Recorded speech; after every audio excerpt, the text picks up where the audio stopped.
during COVID, everyone was really excited about all the meme stocks and investing, and lots of people had spare money to invest. Whereas now the more popular content is around saving money and the cost of living and those smaller, quick savings hacks compared to investing. Welcome to the Finfluencer podcast. Today, I'm really delighted to have Natasha Etschmann, whose Tashinvests profiles across social media have more than 150,000 followers across Instagram and TikTok. Today, we're going to talk about the success as a finfluencer and maybe some of the trials and tribulations, and also being a founding member of the Get Rich Slow Club. Tash, welcome. How did you get to become a finfluencer, if we can call you that these days? Yes, thank you so much for having me. Finfluencer is quite an interesting term. I think I prefer content creator, but I guess I am a finance influencer, so it's a fitting term. It's been interesting in the media to see that it's kind of has a bit of a negative stigma around it. But anyway, labels aside, I just randomly decided to post on Instagram one day, and it kind of took off from there. So I personally started investing when I was 18. I bought my apartment when I was 21, 22. And then during COVID, it was like August of 2020, I just decided to start sharing what I was spending and doing with my money on Instagram, and people were quite interested in it. And did it take off? I mean, was it a slow burn, or did it really take off instantly? Yeah, it was pretty quick. I got a few thousand followers, I think, in the first month, and then I started posting on TikTok in September, and I think I reached 10,000 pretty soon after that, and got a few like Daily Mail articles pretty quickly. So it's very good for me just to see that there was interest in it from the start. And one of the things that brought to my attention, and I'm sure to other members of Finzia's attention, was that around that time, maybe later, there were the ASIC warnings, and being told you could face $1 million fines. That must have been quite a shock. What did you think about all of that? Yeah, it was interesting. I think we were kind of expecting it a little bit. Like, I kind of been looking for answers and talking to advisors and other people, asking like, what can we say? Like, some people said that you might fit under the media exemption, like the news would, whereas other people were like, oh no, you can't be doing this stuff. So I think it was good to finally get clarity. It was a bit out of the blue at that time, I guess, but it was always in the back of my mind that something like that might happen.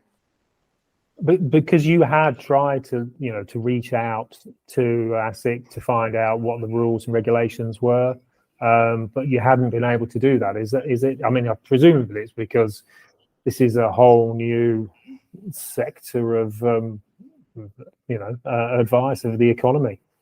Yeah, it's really interesting. Like, I did try and talk to them about it, but they didn't really have very set answers. And it's just the difference between the types of media. Like, the Corporations Act was written in 2001, was it? So it's very outdated in terms of what's media and what's not.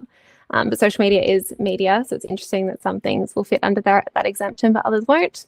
But yeah, no one really knew the answer. Everyone kind of had an opinion, but it was really hard to get one straight, direct answer.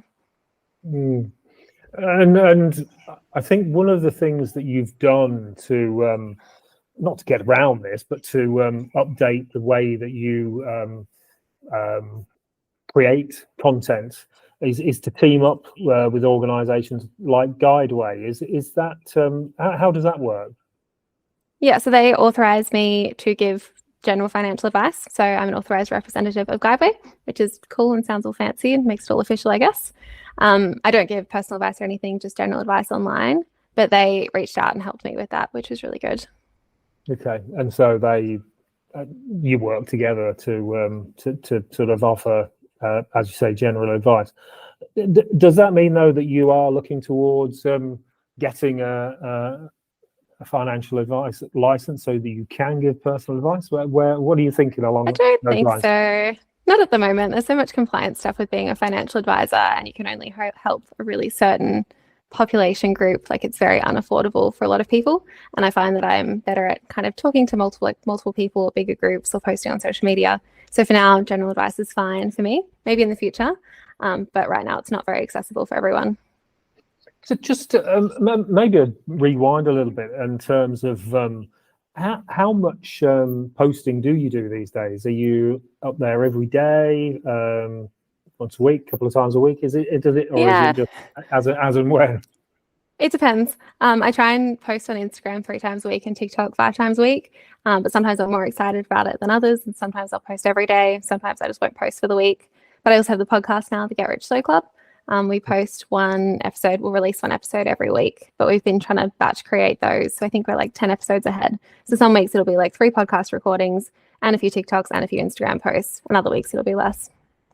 I certainly know that feeling about having to get ahead with the content to be able to get it. And has the state of the global economy sort of affected you in terms of what, the material that you post? Have you had to look for different things to do? Or is there a sort of kind of talk about people, that are under pressure?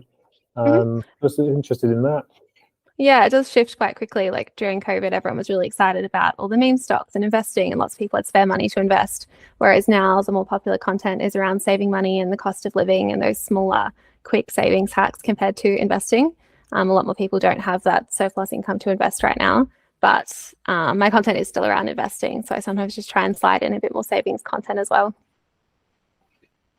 And I mean, do you have any sort of intel on your audience?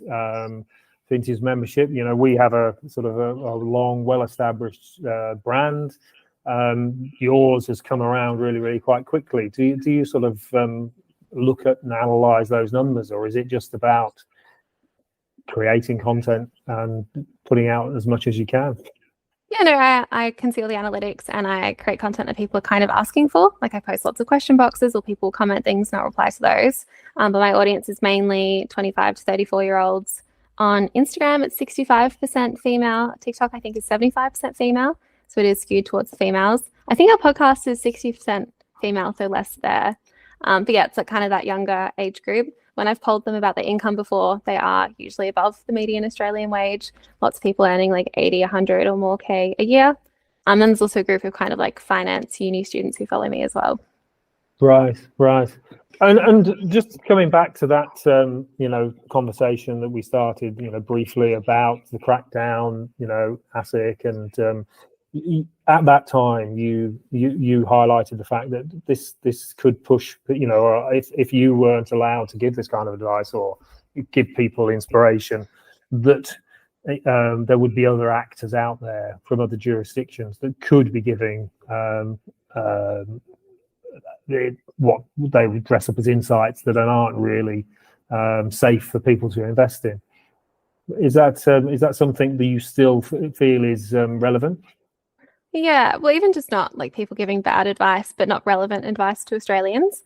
Like if there's no one in Australia talking about super and how our credit system works, then people will like listen to people from the US, for example. Like I get so many questions about Australians asking me how to invest in their Roth IRA and having to explain that that's not an Australian thing. Or people assuming our credit system is the same as the US and they need to get a credit card to build a credit score when really it's not the same here. So I think if you don't have that Australian influence, people get advice that's not applicable to them. Or there are lots of scam accounts out there as well. Like I get so many questions about Forex or the latest crypto scam. And why can't I just put all of my money into this Forex trader AI bot thing? So you need people kind of counteracting that. And I think I've probably asked this question in a different way and you've answered it, but I will. This is your day job, obviously. You're not thinking of giving this up and coming to work in an office in the CBD anytime soon. No, I was working as an OT up until April this year and I did really enjoy that. So I might go back to working part-time in healthcare in the future, but no, definitely no office job in the city. That's not really for me. Brilliant. I think it's really interesting to get some different views and where people are sort of getting their content and about finance. And so I'm really pleased that you can share your thoughts with our members today. And maybe they'll even have a look out for your own podcast on the Get Rich Slow Club. So Natasha, thank you very much. Thanks so much for having me.